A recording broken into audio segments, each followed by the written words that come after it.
दोस्तों, Titanic ship अपने समय का सबसे बड़ा जहाज़ था। इस शिप का पूरा नाम आरएमएस टाइटैनिक था। इस शिप को इस तरह से डिज़ाइन किया गया था कि इसमें एक साथ 2224 लोग सफ़र कर सकते थे। इस शिप को बनाने का ज़िम्मा वाइड स्टार लाइन कंपनी को दिया गया, जो कि एक ब्रिटिश कंपनी थी जो कि शिप बनाती थी, और इसे लगभग 3000 वर्कर्स ने मिलकर बनाया था। और इसे बनाने में 9 वर्कर की जान भी चली गई और लगभग 40 से ज़्यादा वर्कर गंभीर रूप से घायल हो गए। उस वक्त का ये शिप बनाने में 48 करोड़ रुपए का खर्चा आया था, जो कि उस समय बहुत ही ज़्यादा था। दोस्तों, ये जहाज़ 10 मंजिला है। ये जहाज़ अटलांटिक ओशन में खुद एक छोटे से शहर जैसा लगता है और इसकी सिटी 15 किलोमीटर दूर तक सुनाई देती थी। और इस जहाज़ को बनाने वाली कंपनी का यह भी दावा था कि ये दुनिया का ना डूबने वाला जहाज़ है, लेकिन किस्मत को तो कुछ और ही मंजूर था। आखिर उस रात में ऐसा क्या हुआ कि दुनिया का सबसे बड़ा जहाज़ और ना डूबने वाला जहाज़ डूब गया? चलिए जानते हैं आखिर उस रात क्या हुआ। उस समय टाइटैनिक को बनाने में 3 साल का वक्त लगा और इसे बनाने में उस समय की सबसे एडवांस टेक्नोलॉजी का इस्तेमाल किया गया। 1 अप्रैल 1912 को इसे टेस्ट के लिए छोड़ दिया गया और ये अपने पहले ही टेस्ट में कामयाब रही और इसने 150 किलोमीटर प्रति घंटे की रफ्तार भी हासिल की। ये वक्त है 2 अप्रैल का, जिसे इसे पब्लिक ट्रांसपोर्ट के लिए छोड़ दिया गया और इससे बुकिंग शुरू हो गई। बुकिंग के वक्त सबसे ज़्यादा फेमस हुई ये जहाज़। इसने सफ़र से पहले ही लोगों को आकर्षित कर लिया और ये जहाज़ प्रूफ हो गया आने वाले समय के लिए जाने के लिए। ये समय था 2 अप्रैल को और लोगों का बुकिंग शुरू हो गई।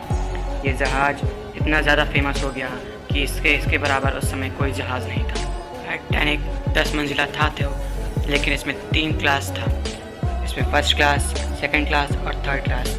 ए क्लास में 2,70,000 का रूम होता था और बी क्लास में 1 लाख का और वहीं सी क्लास में 20,000 का रूम पड़ता था। फर्स्ट क्लास का टिकट इतना महंगा था, फिर भी लोग खरीदने में पीछे नहीं हटे। इस जहाज़ में लोगों की सुख सुविधा के लिए पूरा इंतज़ाम किया गया था। इस होटल में पब से लेकर बार से लेकर यहाँ तक एक स्विमिंग पूल भी था और इनके गेम प्ले से लेकर पूरा एक छोटा सा प्लेग्राउंड, फॉरेस्ट और इस तरह सारा इंतज़ाम किया गया था। इस जहाज़ में उस समय की सबसे एडवांस लाइटिंग भी की गई थी और इसे बनाने में सबसे ज़्यादा खर्चा आया था उस समय का। इसमें 2 लाइब्रेरी भी थी जो कि सेपरेट थी, ए क्लास के लिए और बी क्लास के लिए।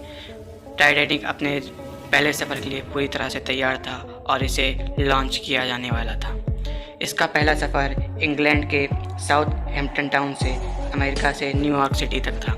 इसके कैप्टन थे एडवर्ड स्मिथ, जो कि उस समय के सबसे एडवांस कैप्टन थे। वो दिन था 10 अप्रैल 1912 और समय था 9 AM। उस समय शिप 2200 यात्रियों को लेकर रवाना हुआ। उस समय शिप में उस वक्त का सबसे अमीर इंसान भी मौजूद था, जो कि उस शिप में सफ़र कर रहा था। इस जहाज़ में उस वक्त कई लोग अपने शौक़ को पूरा करने के लिए भी सफ़र कर रहे थे और बहुत लोग टाइटैनिक का पहला यात्रा का सफ़र में अपने साथ यादें बटोरने के लिए सफ़र किए। टाइटैनिक साउथ के हैम्पटन से काफ़ी आगे निकल चुका था और वहाँ पर काफ़ी तेज़ हवाएं भी चल रही थी। टाइटैनिक रात की रोशनी में चमचमाते हुए आगे बढ़ता चला गया। तभी उसके कैप्टन ने ऑर्डर दिया कि टाइटैनिक की स्पीड बढ़ाई जाए।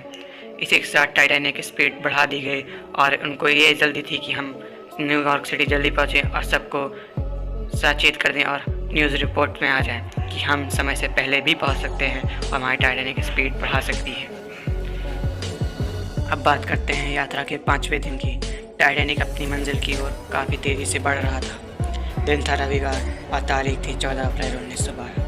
उस दिन चांद भी नहीं निकला था और काफ़ी अंधेरा था, जिसके कारण कैप्टन कुछ भी नहीं देख पा रहा था। और आपको ये मैं बात बता दूं कि टाइटैनिक आइसबर्ग से टकराने से पहले कैप्टन को काफ़ी प्रिकॉशंस बताए गए थे और उसको चेतावनी भी दी गई थी कि आगे आइसबर्ग हैं, संभल के चलें। इस बात को अनसुना करते हुए कैप्टन ने फिर भी टाइटैनिक की स्पीड कम नहीं की और ये वक्त था 11:40, जिस वक्त फ़ोन की घंटी बजी और कैप्टन को बताया गया कि सामने आइसबर्ग है।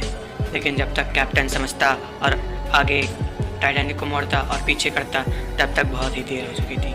टाइटैनिक आइसबर्ग से टकराने से 35 सेकंड बाकी थे, लेकिन जब तक कैप्टन रुकता और इंजन बंद करने की कोशिश करता, तब तक टाइटैनिक आइसबर्ग से टकरा चुका था। सब लोग पूरी कोशिश कर रहे थे लेकिन कोई कुछ नहीं कर पाया। टाइटैनिक जाके आइसबर्ग से टकरा गया और उसके निचले हिस्से में क्रैक आ गया, जिसके कारण उसमें पानी आने लगा और सब लोग चौंक गए। तभी कैप्टन ने सभी को आवाज़ दी कि सब लोग लाइफ बोट की तरफ भागें। कैप्टन की बात सुन के सभी लोग लाइफ बोट की ओर भागने लगे, लेकिन किसी भी शिप में 40 लाइफ बोट होनी चाहिए, लेकिन हैरानी की बात ये थी कि इस शिप में सिर्फ 20 ही लाइफ बोट थे, क्योंकि इसे बनाने वाली कंपनी का यह विश्वास था कि ये कभी भी ना डूबने वाला जहाज़ था। जब ये आइसबर्ग से टकराया तो इसमें काफ़ी तेज़ झटका लगा, जिसके कारण इसके अंदर के इंजन के पार्ट्स ख़राब हो गए। पानी लगातार भरने लगा इसके जहाज़ के अंदर और ये जहाज़ डूबने लगा। सभी लोग लाइफ बोट की ओर भाग रहे थे, फिर भी जब तक ये लोग बचते 20 लाइफ बोट में आखिर कितने लोग आ सकते थे। कैप्टन की लापरवाही और कंपनी की ओवर थिंकिंग 1500 लोगों को मौत के घाट उतार दिया। पानी धीरे धीरे पूरे शिप में भर गया और लोग भागने पे मजबूर हो गए।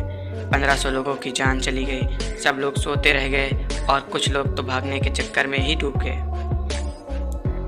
और इसी तरह टाइटैनिक अपनी पहले ही यात्रा में एक इतिहास बन के रह गया और अपनी पहली ही यात्रा में डूब गया। इसमें बचने वाले लोग अपने भयात्मक एहसास को बताते हैं और कहते हैं उस वक्त उनके सामने मौत थी, फिर भी वो बच गए, उनकी किस्मत। इसमें जाने वाले लोग बहुत ही डर गए थे और आने वाले अपनी बात नहीं बता पा रहे थे। टाइटैनिक अपने ही पहले ही सफ़र में इतिहास के पन्नों में दर्ज हो गया और एक इतिहास ही बन के रह गया। अगर आपको यह वीडियो पसंद आया हो और ऐसे ही वीडियो आप चाहते हैं तो वीडियो को लाइक और चैनल को सब्सक्राइब करें। मिलते हैं अगली वीडियो में ऐसे ही कुछ अमेजिंग फैक्ट्स के साथ और रोचक तथ्यों के साथ।